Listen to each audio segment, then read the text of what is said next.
I know everybody has different stories about how they, like, their experience when they first meet their twin flame, their person. And I just remember looking at him and thinking, are you even real? Are you a unicorn? Like, you're a fantasy. You're not. Are you even really there? What kind of person is this? And even that, like my mind had trouble seeing him as an actual human, which makes sense now because I mean, at the time, no idea about twin flames. Okay, so this was and had already dismissed that long ago. Now it makes sense because I was recognizing him on a energetic and spiritual level. And I remembered that day there was a picture of him in the hallway. And I remember looking at the picture and thinking, I know that that's what people see when they look at him. Like, I know that that's him in the picture, but that's not what I see. And I see auras. I have always seen auras. And when I saw him, it was just this explosion of like bright pink aura.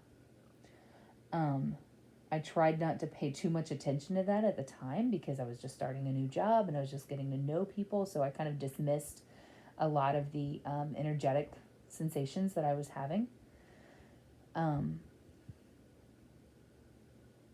And just kind of like put them to the back of my mind. But the first impression was just, oh my gosh, are you real? And then the second impression I got was, I don't know who you are or where you come from or what you're about, but I want to get to know you better. And that was it. So like it wasn't like romantic or anything. It was just, I want to get to know you better. And when we first started talking, it like conversation flowed so easy and so fast. It was so, there were so many synchronicities. I play blues guitar, and so he asked me, what kind of music do you play, whatever. And I said blues. He goes, awesome. And he's like, what kind of blues? And I said, I'm trying to learn the old stuff. He said, like Robert Johnson. I said, yes, exactly like Robert Johnson. I had spent the summer when I was going through my intense spiritual awakening listening to Robert Johnson like nonstop. Like that was my initiation into really getting into old blues. And I was learning the song. I told him I was learning the song Love in Vain. And he said, that's on my favorite album. The Rolling Stones covered Love in Vain on the album Let It Bleed. And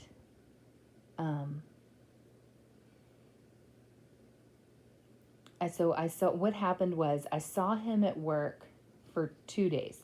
I saw him one day and then the next day. And then I didn't see him again for about 2.5 weeks, 2.5, 3 weeks, because it was the holiday season.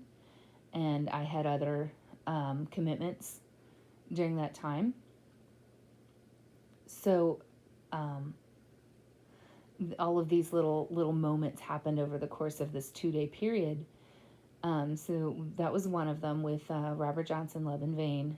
And he said that was on his favorite album. And then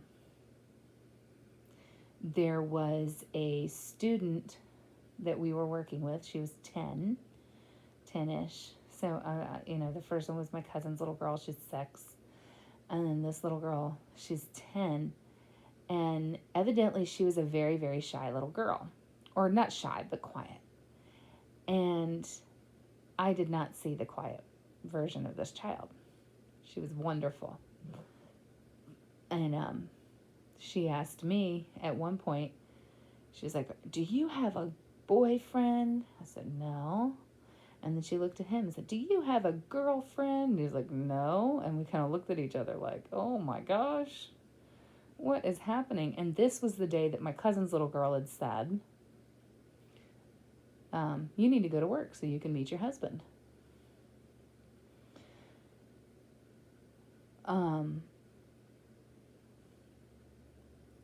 Over the course of 2 days, I saw him for maybe 4 or 5 hours altogether. And it was like, it felt like I'd known him forever.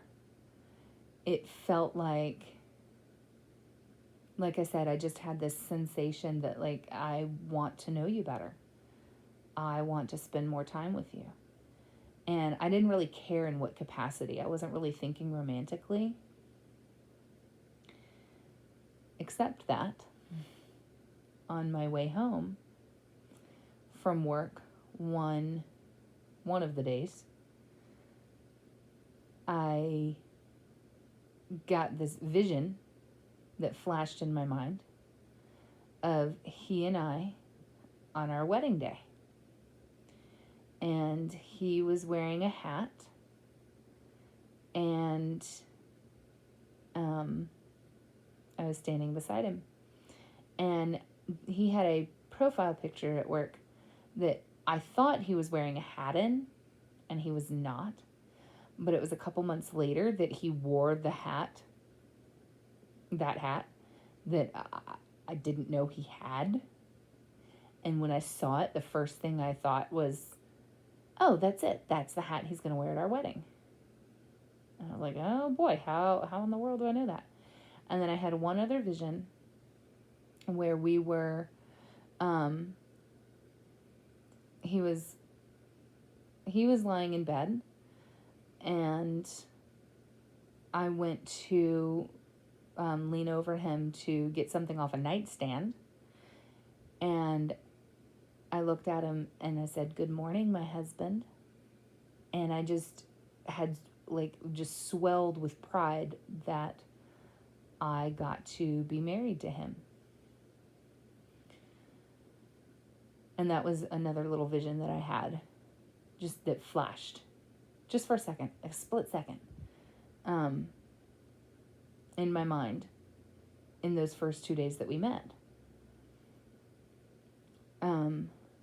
And then there were just several other just little synchronicities about, like, we'd had similar career paths and similar backgrounds. Again, our taste in music very similar, and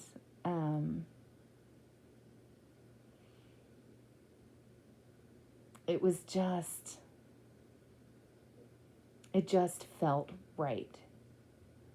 It just felt right. And I didn't really think about him too much more after that for the next 2 or 3 weeks during the holiday, except that so he was like in a supervisory capacity above me at work, directly above me. And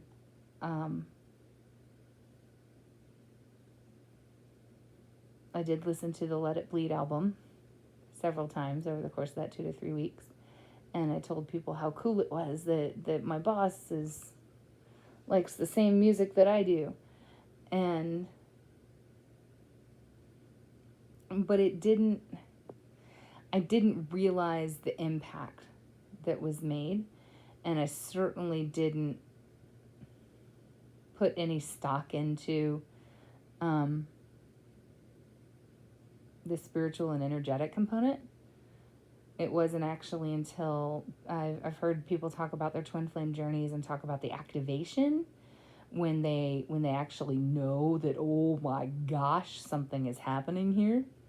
The activation for me didn't happen until several weeks later. It was like mid-January when the activation happened, and it was very clear, like, this is a thing. But that didn't happen until later. So I'm just going to pause there for now. Again, I apologize if the story is just kind of like disjointed. I'm just kind of like stream of consciousness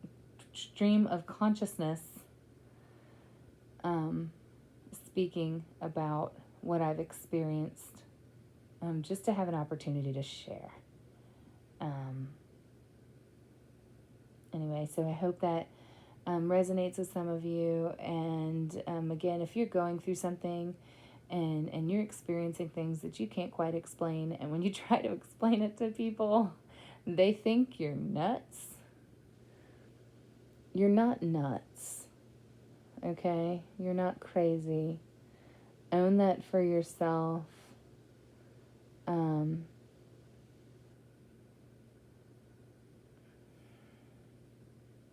You are an energetic being having a human experience. But that energetic portion of who you are, that's your truth. That's your reality. And your energetic being is kind of, using your physical body like a really complex puppet.